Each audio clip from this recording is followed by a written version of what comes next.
दोस्तों, ट्रंप और नेतन्याहू मिलकर फिलिस्तीन के बंदरबाट में लग गए हैं। जी हाँ, बंदरबाट में, यानी कि टुकड़े टुकड़े करने में। गजा पर तो ट्रंप कब्जा करना चाहते हैं, ये बात तो जग जाहिर हो चुकी है, मैं आपको लगातार बता रही हूँ। लेकिन मिशन गजा फेल होने के बाद नेतन्याहू फिलिस्तीन के किस हिस्से पर अब कब्जा करना चाहते हैं, इसका खुलासा आज के इस वीडियो में पुख्ता सबूत के साथ मैं करूंगी। हमास और ट्रंप के बीच सीधी टक्कर हुई है। क्यों हुई है ये टक्कर, और दोनों ने एक दूसरे के खिलाफ क्या बयान दिया है, ये भी आपको बताऊंगी। साथ ही बताऊंगी कि बाकी बंधकों की रिहाई पर संकट के बादल क्यों मंडरा रहे हैं। जी हाँ, जो रिहाई हो चुकी है उसके बाद अब अगली रिहाई पर संकट के बादल मंडरा रहे हैं। क्यों मंडरा रहे हैं, आगे बताऊंगी। यूएई में एक महिला पत्रकार को अपनी टी शर्ट उतारने के लिए क्यों मजबूर किया गया, खुद महिला पत्रकार ने सबूत के साथ अपनी आपबीती सुनाई है। आज के इस वीडियो में इसका भी जिक्र होगा। जॉर्डन और मिस्र ने ट्रंप को औकात में रहने की धमकी दी है। ट्रंप को लेकर क्या कहा है दोनों देशों ने, और अमेरिका में बार बार विमान हादसे क्यों हो रहे हैं, और ताजा हादसा कहाँ हुआ है, सब कुछ बताऊंगी। तो तमाम खबरें डिटेल के साथ देखने के लिए पूरा वीडियो बिना स्किप किए देखिएगा। और दोस्तों, गुजारिश आपसे हर रोज की तरह की वीडियो को लाइक किया करिए, ढेर सारे कमेंट किया करिए, और इंस्टाग्राम पर मुझे फॉलो जरूर कर लीजिए, क्योंकि वहां आपको बहुत कुछ अपडेट्स मिलेंगे, बहुत कुछ न्यूज से रिलेटेड, और ऐसे भी बहुत कुछ आपको देखने को मिलने वाला है। तो जाकर तुरंत फॉलो करिए। चलिए अब शुरू करते हैं वीडियो। द लाइव टीवी, सच सबसे आगे। आदाब दोस्तों, मेरा नाम है मुस्बा खान और आप मुझे द लाइव टीवी पर देख रहे हैं। ट्रंप और नेतन्याहू मिलकर फिलिस्तीन पर कब्जा करने और इसका बंटवारा करने की साजिश में जुटे हैं। गजा पर कब्जे करने का नेतन्याहू का प्लान फेल हो गया तो ट्रंप इसे हड़पने की साजिश रच रहे हैं। गजा को लेकर ट्रंप अपने नापाक इरादे जाहिर कर चुके हैं, जबकि वेस्ट बैंक में नेतन्याहू की करतूत उनकी साजिश को बेनकाब कर रही है।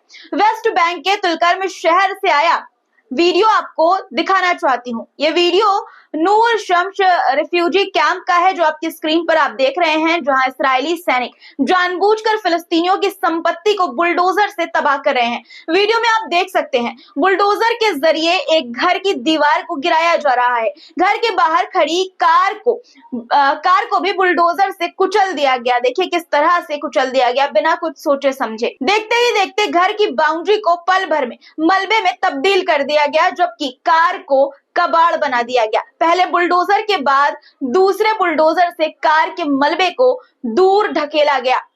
तबाही मचाने के बाद दोनों बुलडोजर वहां से गायब हो गए। वीडियो में देखा जा सकता है कि घर के गली को किस तरह से बुलडोजर से तहस नहस कर दिया गया है। बुलडोजर ने तहस नहस कर दिया। समतल रास्ता देखते ही देखते उबड़ खाबड़ जमीन में बदल गया। अब आपको वेस्ट बैंक की दूसरी तस्वीर भी दिखाना चाहती हूँ।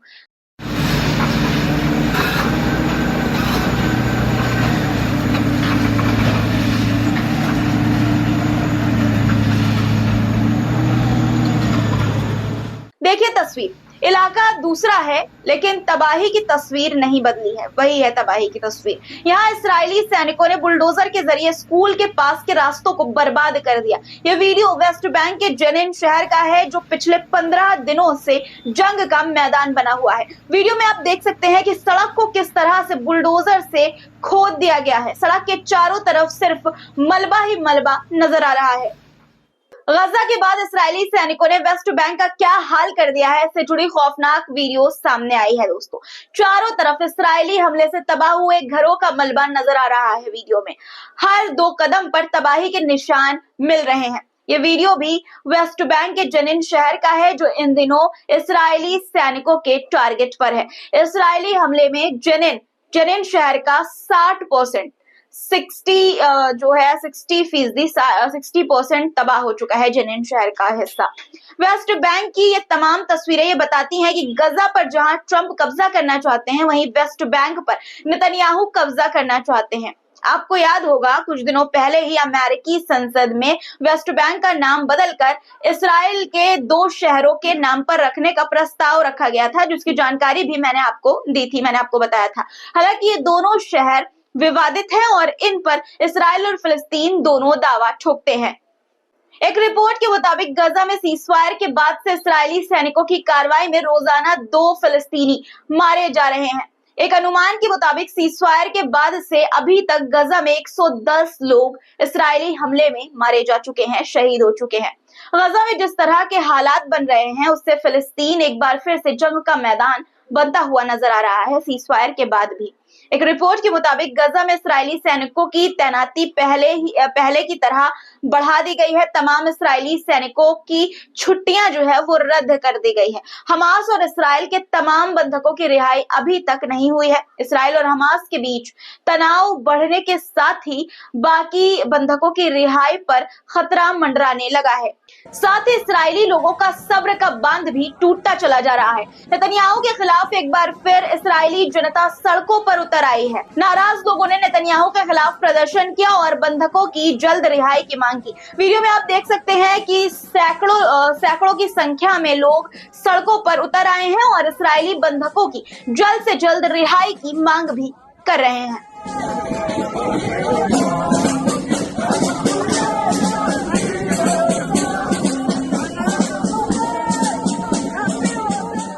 फिलिस्तीनी विरोधी और इस्राएल के कट्टर नेता तमार बेन गुवीर ने नेतन्याहू से गजा में और तबाही मचाने की मांग की है। जी हाँ दोस्तों, एक तरफ सीजफायर है और वो मांग कर रहा है कि गजा में और तबाही मचा दो।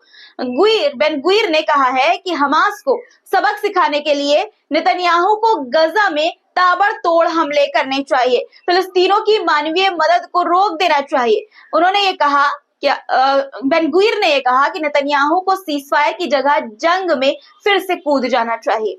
वहीं दूसरी तरफ यूएई की राजधानी अबू धाबी में यहां से भी हैरान करने वाली तस्वीर सामने आई है। अबू धाबी एयरपोर्ट पर एक महिला पत्रकार को अपना टी शर्ट उतारने के लिए कहा गया। जी हाँ, बिल्कुल सही सुना आपने, महिला पत्रकार को। दरअसल महिला पत्रकार का कसूर बस इतना था कि उसने वो टी शर्ट पहन रखा था जिसमें अरबी भाषा में फिलिस्तीन लिखा था। एयरपोर्ट अथॉरिटी ने इसे नियमों के खिलाफ बताते हुए कहा कि उन्हें तब तक सफर नहीं करने दिया जाएगा जब तक वो इस टी शर्ट को उतार कर दूसरी टी शर्ट ना पहन ले। महिला पत्रकार ने इसकी वजह जाननी चाहिए और पूछा कि इसमें क्या गलत क्या है, लेकिन एयरपोर्ट सुरक्षा अधिकारी कोई भी संतोषजनक जवाब नहीं दे पाए। सोचिए दोस्तों, एक तरफ तो अरब मुस्लिम देशों का समूह अरब लीग फिलिस्तीन के साथ खड़ा होने का दावा कर रहा है और दूसरी तरफ इस तरह का मामला सामने आ रहा है। फिलिस्तीन के समर्थन में तमाम मुस्लिम देशों को एकजुट होना होगा। इस तरह की घटना भविष्य में ना हो इसका ख्याल रखना चाहिए, तभी जाकर उनकी एकजुटता सिर्फ बातों में नहीं, हकीकत में जमीनी तौर पर भी नजर आएगी। अब बात बंधकों की रिहाई को लेकर बहुत बड़ी खबर सामने आई है। बंधकों की रिहाई को लेकर ट्रंप और हमास आमने सामने आ गए हैं। दरअसल हमास ने कहा है कि नेतन्याहू के रवैये की वजह से बाकी बंधकों की रिहाई में देरी हो सकती है। हमास के इस बयान से ट्रंप बौखला गए हैं। ट्रंप ने हमास को गीदड़ भभकी देते हुए कहा है कि शनिवार तक तमाम इस्राएली बंधकों की रिहाई नहीं हुई तो इसका अंजाम बहुत बुरा होगा, बहुत खराब होगा। फिर जो तबाही होगी उसका हिसाब लगाना बहुत मुश्किल होगा। बता दें कि इससे पहले ट्रंप ने यह कहा था कि हमास से कैसे निपटना है वो अच्छी तरह से जानते हैं। वो बाइडेन नहीं है जो हमास को लेकर नरमी बरतेंगे। ट्रंप को ये नहीं भूलना चाहिए कि हमास को कम आंकने की वो गलती कतई ना करे। फिलिस्तीन में हमास के अलावा ऐसे कई मिलिशिया ग्रुप मौजूद हैं जो नेतन्याहू और ट्रंप की ईंट से ईंट बजाने की ताकत इस वक्त रखती हैं। इस्राएली बंधकों की रिहाई के दौरान फिलिस्तीनी रेजिस्टेंस फोर्स ने अपनी शक्ति प्रदर्शन के जरिए नेतन्याहू, ट्रंप के अलावा पूरी दुनिया को ये जता दिया है। इस्राएल पर हमले के जरिए ईरान भी ये जता चुका है कि फिलिस्तीन को अकेला समझने की गलती दुनिया बिल्कुल भी ना करे। एक तरफ ट्रंप बंधकों की रिहाई में देरी को लेकर हमास पर अपनी बौखलाहट जाहिर कर रहे हैं, वहीं दूसरी तरफ खुद इस्राएली जनता ये मान रही है कि नेतन्याहू की वजह से बाकी इस्राएली बंधकों की रिहाई में देरी हो रही है। लोगों का कहना है कि जब तक दोनों तरफ से बंधकों की रिहाई को लेकर कोई समझौता नहीं होगा, इस्राएली बंधकों को भला हमास क्यों छोड़ेगा। बता दें कि इससे पहले भी हमास के कब्जे से रिहा हुए बंधकों ने इस बात का आरोप लगाया था कि अगर नेतन्याहू चाहते तो उन्हें रिहाई के लिए 15 महीने का इंतजार नहीं करना पड़ता और दोनों तरफ से बंधकों की रिहाई बहुत पहले हो सकती थी, लेकिन नेतन्याहू ने ऐसा होने नहीं दिया।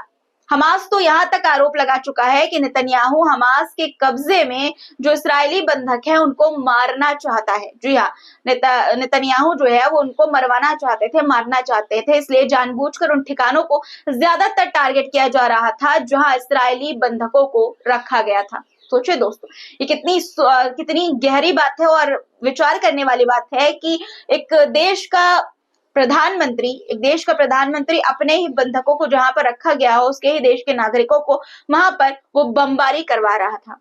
अब आप अंदाजा लगाइए कि नेतन्याहू की मंशा क्या होगी। एक तरफ ट्रंप जो है मिस्र और जॉर्डन को डरा धमका रहे हैं, अमेरिकी फंड रोक देने की धमकी वो दे रहे हैं। दूसरी तरफ मिस्र और जॉर्डन ने अपने इरादों में ये जता दिया है कि वो ट्रंप की धमकी से डरने वाले बिल्कुल भी नहीं है। मिस्र ने तो अमेरिका में घुसकर ट्रंप को हड़का दिया है। जी हाँ, बिल्कुल सही सुना आपने, अमेरिका में घुसकर ट्रंप को हड़काया है मिस्र ने। मिस्र के विदेश मंत्री ने कहा कि अरब लीग ट्रंप की योजना के खिलाफ है। वॉशिंगटन में मिस्र के विदेश मंत्री ने अमेरिकी विदेश मंत्री से यह साफ कहा है कि मिस्र फिलिस्तीनी लोगों के साथ खड़ा है और गजा पर कब्जा करने की ट्रंप की साजिश को कामयाब बिल्कुल भी नहीं होने देगा। उधर जॉर्डन के किंग ने भी ट्रंप को यह बता दिया है कि वो ट्रंप की साजिश में हिस्सा नहीं लेंगे, हिस्सा बिल्कुल भी नहीं बनेंगे। जॉर्डन किंग ने यह कहा कि गजा पर कब्जा करने के फैसले का वो पूरी पुरजोर तरह से विरोध करते हैं और फिलिस्तीनियों के हितों की रक्षा के लिए वो पूरा जोर लगा देंगे अपना। गजा में ट्रंप की साजिश के बीच एक फोटो सोशल मीडिया पर भी वायरल हो रही है। गजा के विस्थापितों के घर वापसी के बीच एक फिलिस्तीनी झंडा ऊंचाई पर शान से लहरा रहा है और इस फोटो को शेयर करते हुए एक यूजर ने लिखा है कि ट्रंप गजा पर कब्जा करने का ख्वाब देखना छोड़ दें। इसके साथ ही खबर यह भी है कि अमेरिका के दोस्त तुर्की ने फिलिस्तीन के मुद्दे पर इस्राएल को हड़काया है। जी हाँ, हड़काया है। कल भी मैंने आपको ये बताया था और आज फिर भी ये बताती हूँ कि तुर्की के राष्ट्रपति ने कहा है कि नेतन्याहू सीज़फायर की शर्तों को नहीं मान रहे हैं। जी हाँ, तुर्की के राष्ट्रपति ने नेतन्याहू पर यह आरोप लगाया है, ये कहा है कि वो शर्तें सीज़फायर की नहीं मान रहे हैं। एक कहावत आपने सुनी होगी, जैसी करनी वैसी भरनी। ये जो दूसरों के लिए, या फिर एक कहावत ये भी है कि जो दूसरों के लिए गड्ढा खोदता है वो खुद उसी गड्ढे में एक ना एक दिन गिरता जरूर है। ट्रंप के साथ भी कुछ ऐसा ही हो रहा है। फिलिस्तीनियों के खिलाफ साजिश रचने को लेकर उस पर खुदा का कहर टूटा है। आए दिन अमेरिका में हादसे हो रहे हैं। ताजा हादसा अमेरिका के एरिजोना में हुआ है, जहां दो जेट के बीच जोरदार टक्कर हुई है। हादसे में एक की मौत की खबर है जबकि कई लोग घायल हो गए हैं। जानकारी के मुताबिक टेक्सास से आ रहा एक विमान रनवे से बाहर होकर बिजनेस जेट से टकरा गया। अमेरिका में एक महीने में 4 बड़े हादसे हुए हैं। आने वाले वक्त में अमेरिका में कोई बड़ी अनहोनी होने वाली है। इस हादसे से इस बात के संकेत मिल रहे हैं, जो लगातार हादसे हो रहे हैं वो इसी ओर इशारा कर रहे हैं। आज के लिए इतना ही दोस्तों। आज की खबरों पर आपकी क्या राय है कमेंट में जरूर लिखिएगा। चैनल को सब्सक्राइब नहीं किया है तो फटाफट सब्सक्राइब कर लीजिए, लाइक बटन प्रेस कीजिए, शेयर करिए और दोस्तों आपसे गुजारिश कि इंस्टाग्राम पर फॉलो जरूर कर दीजिए। आईडी आपको यहाँ दिख रही होगी। आपको खबरों के अपडेट्स, यहाँ जो खबरें आने वाली हैं उसकी अपडेट्स और भी बहुत सारी चीजें वहां पर देखने को मिलने वाली है, इसलिए जरूर से फॉलो करिएगा। फिर मुलाकात होगी आपसे कुछ नए मुद्दों के साथ। तब तक के लिए अपना ख्याल रखिएगा, क्योंकि ख्याल रखना आज के समय में बहुत जरूरी है। खुदा हाफिज।